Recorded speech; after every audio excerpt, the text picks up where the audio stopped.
نحمدہ ونصلی علی رسولہ الکریم اما بعد اعوذ باللہ من الشیطان الرجیم بسم اللہ الرحمن الرحیم فالصالحات خانتات حافظات للغیب بما حفظ اللہ۔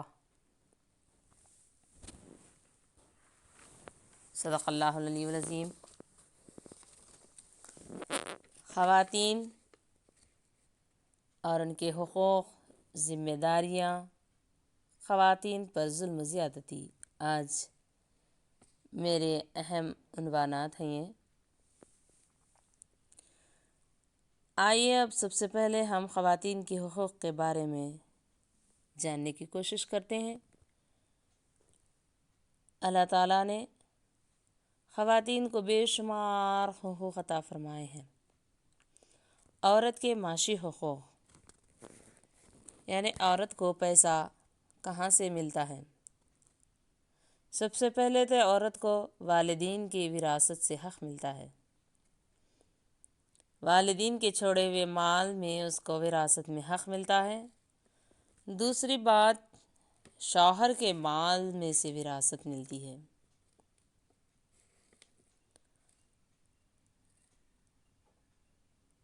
اور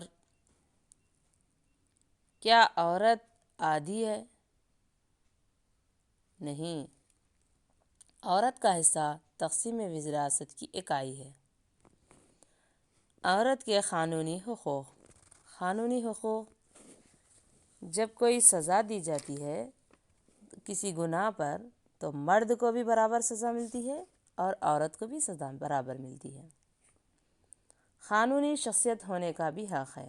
قانونی طور پر کوئی اس پر ظلم زیادتی کرتا ہے تو وہ جج کے پاس جا کر اپنے حق کے لیے دعویٰ کر سکتی ہے، اور کسی بات میں گواہی دینے کا بھی اس کو حق ہے۔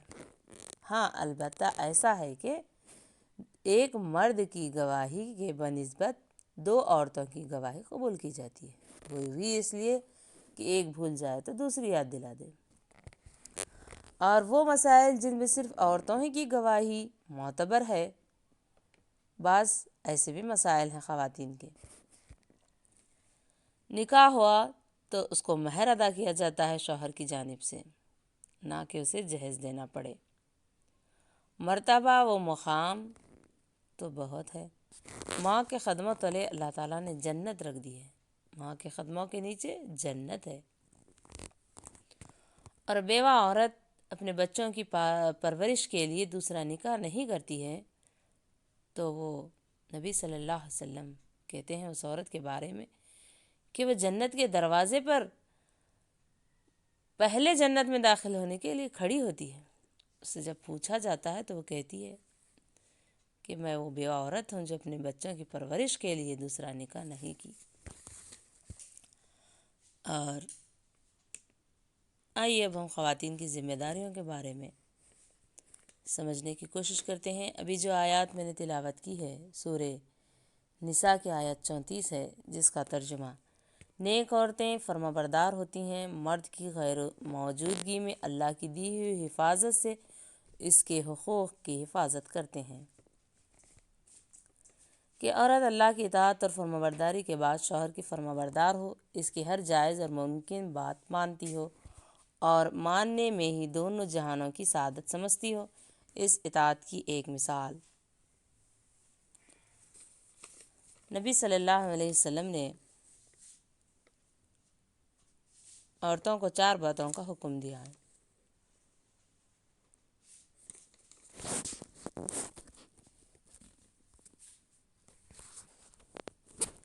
عورت جب روٹی پکا رہی ہو تو شوہر بلائے تو حاضر ہو جائے۔ دوسری بات کہ عورت کا انتقال ہو جائے اور شوہر راضی ہو تو وہ عورت جنتی ہوگی۔ تیسری بات اہم نبی صلی اللہ علیہ وسلم کی، ایمان کی حلاوت نہیں چکھ سکتی عورت جب تک شوہر کا حق ادا نہ کرے۔ چوتھی بات نبی صلی اللہ علیہ وسلم نے فرمایا، سجدے کا حکم اگر جائز ہوتا تو عورت کو شوہر کا سجدہ جائز ہوتا۔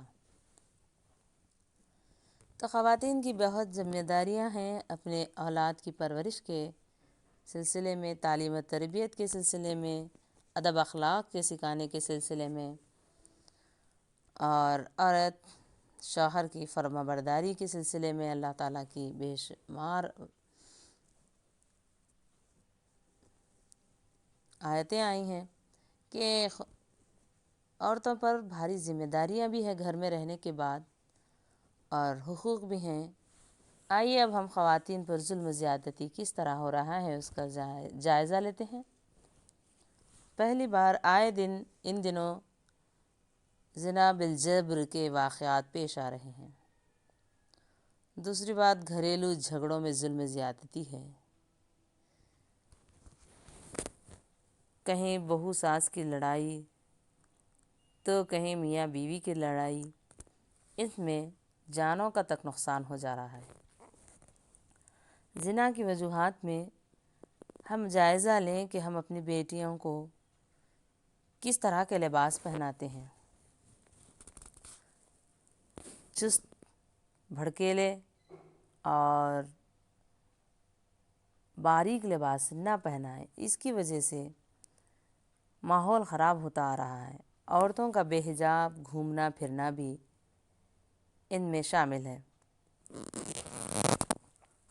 بچپن سے ہی بچوں کو فل آستین والے کپڑے پہنائیں تاکہ کسی کی بری نظر نہ پڑے۔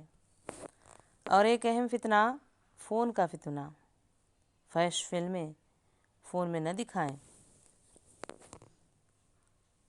اور بچوں پر نظر رکھیں۔ فون دینے کے بعد کسی وجہ سے فون دینا بھی پڑے تو نظر رکھیں۔ شادی کے بارات کے موقع پر بھی پردہ کا خاص خیال رکھیں۔ گھریلو جھگڑوں میں صبر سے اگر کام لیں تو ٹھنڈے دماغ سے سوچ کر کام لیں تو یہ جھگڑے ہی ختم ہو جائیں گے۔ اللہ تعالیٰ ہم خواتین کو جو حقوق دیے ہیں وہ ہمیں حاصل ہو جائیں، اور جو ذمہ داریاں خواتین پر عائد ہیں وہ ہم ذمہ داریوں کو پورا کرنے والے بنیں۔ اللہ تعالیٰ سے دعا ہے کہ خواتین پر جو ظلم و زیادتی ہو رہی ہے اس سے ہم تمام خواتین کی حفاظت فرمائیں۔ اللہ تعالیٰ نے جن عورتوں کی تعریف فرمائی ہے قرآن میں، ان کے مصداق ہمیں بنا دے۔ فالصالحات قانتات حافظات للغیب بما حفظ اللہ، اس آیات کے مصداق ہمارے اخلاق کو سنوار دیں، آمین یا رب العالمین۔